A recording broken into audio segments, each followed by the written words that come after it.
Hello students, welcome back to Prachi Foundation online classes. और आज का हमारा टॉपिक बहुत इंपॉर्टेंट है जो है Coulomb's law of electric force.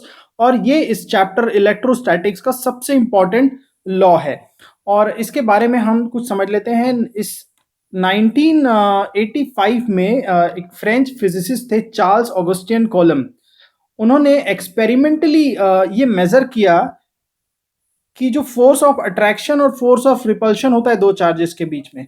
आपको पता है कि जब दो पॉजिटिव चार्जेस होंगे तो वो आपस में एक दूसरे को रिपेल करेंगे, राइट। और अगर दोनों, एक पॉजिटिव है एक नेगेटिव है, तो वो आपस में एक दूसरे को अट्रैक्ट करेंगे, ये रिपेल करेंगे अट्रैक्ट करेंगे। और सिमिलरली अगर दो नेगेटिव चार्जेस है तो भी वो आपस में एक दूसरे को रिपेल करेंगे। बट हमारे सामने क्वेश्चन ये स्टूडेंट कि अगर ये दो जो चार्जेस हैं ये किस फोर्स से एक दूसरे को अट्रैक्ट करेंगे, कितने फोर्स से, उसका मैग्नीट्यूड क्या होगा। और अगर उसका हमको मैग्नीट्यूड पता भी है तो उस फोर्स को इफेक्ट करने वाले कौन कौन से फैक्टर्स हैं, उस फोर्स को, उस फोर्स के मैग्नीट्यूड को कौन कौन से फैक्टर्स इफेक्ट करते हैं, राइट।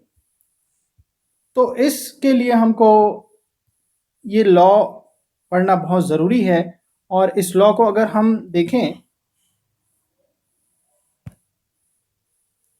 तो ये लॉ में आप देखोगे Coulomb's law of electric force और द फोर्स ऑफ अट्रैक्शन और repulsion between two stationary point charges is first directly proportional to the product of magnitude of two charges first, in the second inversely proportional to the square of distance between them। एक एक करके धीरे धीरे पढ़ते हैं। तो सबसे पहले बात हो जाती है चार्जेस कैसे हैं। फोर्स ऑफ अट्रैक्शन रिपल्शन तो समझ गया। पहला जो यहाँ पे कंडीशन है that both charges should be stationary, और यहाँ पे स्टेशनरी का मतलब the charges should be at rest पे होने चाहिए, मूविंग चार्जेस नहीं होने चाहिए, पहली बात। दूसरी, the charges are point charges. Now what is a point charge. Point charge का मतलब स्टूडेंट उसका साइज क्या होना चाहिए, क्या पॉइंट चार्ज का साइज क्या होना चाहिए, क्या उसकी कोई डेफिनेशन है? नहीं। पॉइंट चार्ज एक रिलेटिव टर्म है। पॉइंट चार्ज एक रिलेटिव टर्म है और इसका मतलब यह है कि ये दो जो चार्ज हैं इसका जो साइज है, इन दोनों का जो ये साइज है, इनके बीच जो डिस्टेंस है उससे बहुत बहुत छोटा होना चाहिए, उससे बहुत बहुत छोटा होना चाहिए। मतलब ये चार्जेस का साइज उनके बीच का जो डिस्टेंस है उससे बहुत बहुत छोटा होना चाहिए, मतलब डिस्टेंस बहुत ज्यादा होना चाहिए साइज के कंपैरिजन में। तो हम उन दोनों चार्जेस को पॉइंट चार्जेस बोलेंगे। अब ये चार्जेस चाहे एक फुटबॉल के साइज के हो, चाहे एक मार्बल के साइज के हो, राइट, तो हम उनको बोलेंगे point charge. So this is a relative term and the relation is like the size should be very very smaller than the distance between the charges. अब बात करते हैं फिर से। तो यहाँ पे दो चीजें हम समझ गए, पहला स्टेशनरी और दूसरा पॉइंट चार्जेस होना चाहिए। तो फोर्स ऑफ अट्रैक्शन और repulsion between two stationary point charges, और उसमें पहला हमारे सामने कंडीशन है this force is directly proportional to the product of magnitude of two charges. तो यहाँ पे हम देख रहे हैं कि हमने दो पॉजिटिव चार्ज, में यहाँ पे दोनों पॉजिटिव चार्जेस ले रहा हूँ, राइट। हाँ, यहाँ पे मैं दोनों पॉजिटिव चार्जेस ले रहा हूँ और इनके बीच ऑब्वियसली फोर्स ऑफ रिपल्शन होगा। और पहला जो पॉइंट है हमारे सामने, directly proportional to the product of the magnitude of charges. Product of magnitude charges का मतलब अगर हम कोलम्स फोर्स जो है यहाँ पे इलेक्ट्रोस्टैटिक की जो फोर्स है, इसको अगर हम F से रिप्रेजेंट कर रहे हैं तो this force is first directly proportional to the product of charges Q1 into Q2। यहाँ पे Q1 और Q2 से हम शो कर रहे हैं magnitude of the charges. Second thing, this is inversely proportional to the square of distance between them. Inversely proportional, और यहाँ पे जैसे हम चार्जेस को Q से रिप्रेजेंट कर रहे हैं, इनके बीच के डिस्टेंस को हम R से रिप्रेजेंट कर रहे हैं। And this R, secondly this force of attraction or repulsion is inversely proportional to the square of distance between them. तो हमारे सामने ये दो कंडीशंस आ गए. First, force is directly proportional to the product of the charges and the second, it is inversely proportional to the square of the distance. अगर हम इन दोनों कंडीशंस को ज्वाइन कर दें तो हम ऐसे लिख सकते हैं, the force is proportional to the Q1 into Q2 by R square. और वी कैन राइट, जहां पे प्रोपोर्शनैलिटी का साइन है वहां पे कोई ना कोई प्रोपोर्शनैलिटी कांस्टेंट होता है to equate them. So F is equal to K into Q1 Q2 by R square. Right, यहां पे K क्या है? यहां पे K है एक प्रोपोर्शनैलिटी कांस्टेंट, बट कौन सा? इलेक्ट्रोस्टैटिक फोर्स कांस्टेंट है.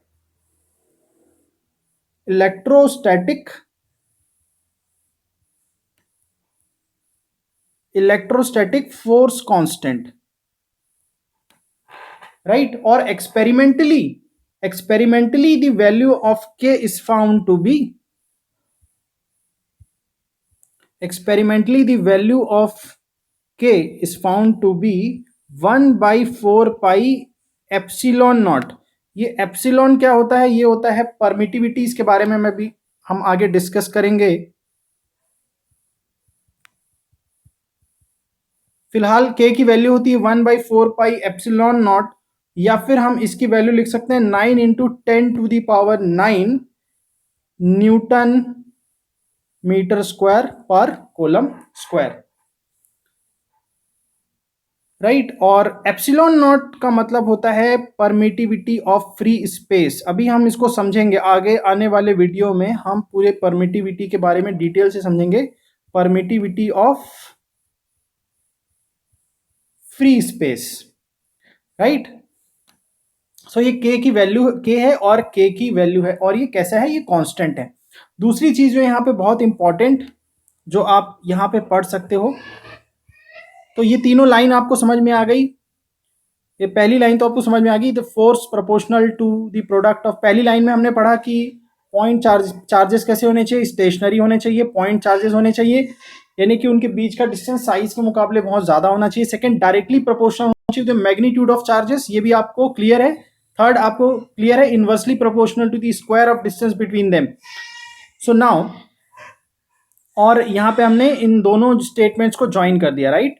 और K की वैल्यू हमने देखा experimentally it is found to be 4 pi epsilon naught और 9 इंटू 10⁹ न्यूटन मीटर स्क्वायर पर कोलम स्क्वायर. चलिए, इसका जो थर्ड लाइन है, इसका लास्ट लाइन जो है उसको हम पढ़ते हैं. और if the force acts along the line joining the two charges, the force acts, इसका मतलब क्या है? देखिए, जो भी फोर्स ऑफ अट्रैक्शन और रिपल्शन यहाँ पे लगेगा, जो भी, वो इसके सेंटर टू सेंटर होगा. बोले सर पॉइंट चार्ज, अब पॉइंट में भी सेंटर होता है क्या? तो जैसे मैंने बताया कि पॉइंट एक रिलेटिव टर्म है इनके, और इन दोनों सेंटर को जो ज्वाइन करने वाली लाइन है उसके अलोंग ये फोर्स लगेगा. क्योंकि यहाँ तो रिपल्सिव फोर्स लगेगा, तो ये इसको इधर रिपेल करेगा, ये इसको इधर रिपेल करेगा, तो इसका डायरेक्शन कुछ ऐसा है. तो यहाँ पे आप देख सकते हो, ये जो फोर्स ऑफ अट्रैक्शन और रिपल्शन है, it will act along the line joining the centres of these two charges, right. So this is Coulomb law, and I repeat, फिर से मैं रिपीट कर दूं, the Coulomb law states that the force is directly proportional to the product of charges and inversely proportional to the square of distance between them. So we can write this as Q1 is directly proportional to Q1 Q2 by R square, or you can write F is equal to K Q1 Q2 by R square, where K is equal to 9 into 10⁹ meter square per coulomb square, or you can write that K is 4 pi epsilon naught. Coulomb's law से एक related एक question कर लेते हैं. What is the force between two small charge spheres having charges of 2 into 10⁻⁻7 coulomb and 3 into 10⁻⁻7 coulomb place 30 centimetre part in the air. ये जो question है मैंने आपकी एनसीईआरटी की बैक साइज से लिया है, और ये उसका क्वेश्चन नंबर 1 है. यहाँ पे हम दो चार्जेस हैं हमारे पास, तो पहले वाले को हम Q1 से डिनोट करते हैं, और इसकी वैल्यू है 2 into 10⁻⁻7 coulomb, where The magnitude of the second charge is 3 into 10 to the power minus 7 coulomb. Distance between them, जिसको हम r से डिनोट करते हैं, दैट इज 30 सेंटीमीटर, पर हमारा SI यूनिट मीटर है, तो ये हो जाएगा 0.3 metre. Now according to the Coulomb's law,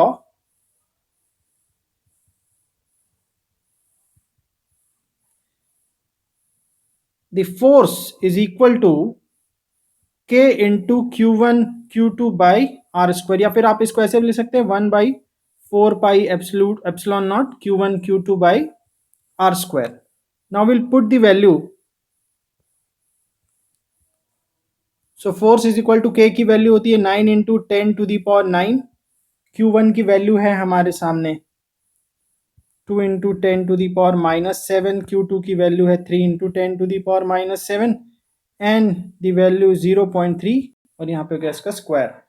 तो अगर आप इसको सॉल्व करेंगे, because I have already solve it, तो अगर आप इसको सॉल्व करेंगे तो इसका आंसर आएगा 6 into 10 to the power minus 3 Newton. और बिकॉज ये दोनों चार्जेस जो हैं वो कैसे हैं, पॉजिटिव हैं, क्योंकि यहाँ पे नेगेटिव का साइन कहीं पे है नहीं, तो क्योंकि ये दोनों ही चार्जेस पॉजिटिव हैं, so this magnitude will be repulsive, the force will be repulsive.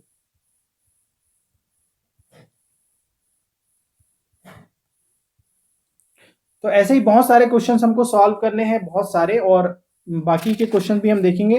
पहले हम चलते हैं the vector form of Coulomb's law में. Okay, so now let's study Coulomb's law in vector form. और क्योंकि आपको पता है कि फोर्स जो होता है वो एक वेक्टर क्वांटिटी है, तो हमको इसको वेक्टर फॉर्म में लिखना होगा, right. So how we will write it. तो फिर से हम बात करते हैं यहाँ पे Q1 और Q2. यहाँ पे मैंने दोनों पॉजिटिव चार्जेस लिए हैं, आप चाहे तो दोनों नेगेटिव या एक पॉजिटिव एक नेगेटिव लिख सकते हो. यहाँ पे क्योंकि मैंने दो पॉजिटिव पॉइंट चार्जेस लिए हैं, तो यहाँ पे जो फोर्स ऑफ रिपल्शन होगा, जो रिपल्सिव फोर्स लगेगा, तो फोर्स ऑफ रिपल्शन और इन दोनों के बीच का जो डिस्टेंस है वो है r. तो देखिए जो डिस्टेंस है, अगर हम Q1 से Q2 की तरफ जाए तो हम उसको कुछ ऐसे लिखेंगे, इस डायरेक्शन को R12, और इसका मतलब है from 1 to 2, from Q1 to Q2. और दूसरा इसको और दूसरा अगर हम Q2 से Q1 की तरफ आएंगे तो इसका जो डायरेक्शन होगा वो कुछ ऐसा होगा, और इसको लिखेंगे R21. इसका मतलब है फ्रॉम 2 to 1. अब क्योंकि ये रिपल्सिव फोर्स है, तो जो फोर्स F12 लगेगा, ये फोर्स लगेगा चार्ज 1 पे चार्ज 2 की वजह से. So this force is due to force on the charge Q2, force on the charge Q1 due to Q2. और वैसे ही फोर्स 2-1 का मतलब है फोर्स ऑन चार्ज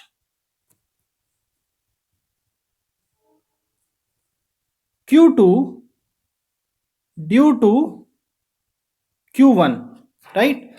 और हमको स्केलर फॉर्म में तो इसकी क्वांटिटी पता है, that F is equal to K Q1 Q2 by R square. अब देखिए K तो कांस्टेंट है, Q1 Q2 के सिर्फ मैग्नीट्यूड से मतलब है हमें.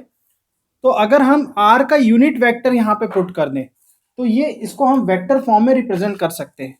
तो if we want to write F21 force on 2 due to 1, तो हम इसको लिखेंगे K Q1 Q2 by R square, और यहाँ पे हम एक यूनिट वेक्टर लगा देंगे R12 का, क्योंकि इन दोनों का जो डायरेक्शन है वो सेम है, राइट. अब यहाँ पे R21 यूनिट वेक्टर का फॉर्मूला आपने पता है, वेक्टर जो आपने लास्ट ईयर पढ़ाई है. So unit vector A is equal to होता है vector A divided by the magnitude of A. तो हम इसको इस फॉर्म में भी लिख सकते हैं.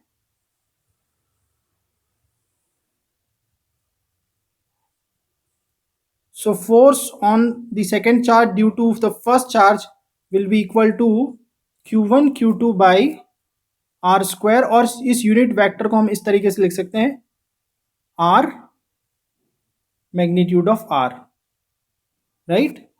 सो this can also be the vector form, और हम इसको ऐसे भी लिख सकते हैं F21 इज इक्वल टू के Q1 Q2 by R cube, sorry मैं यहाँ पे 1 2 लिखेंगे, यहाँ पे 2 1, तो ये हो जाएगा R12 बाई आर क्यूब, हम ऑलरेडी कर चुके हैं, right. So this is the vector form. और सिमिलरली अगर हमको लिखना है force on the first charge due to the second charge, तो इसको हम सिमिलरली ऐसे लिख सकते हैं K into Q1 Q2 by R unit vector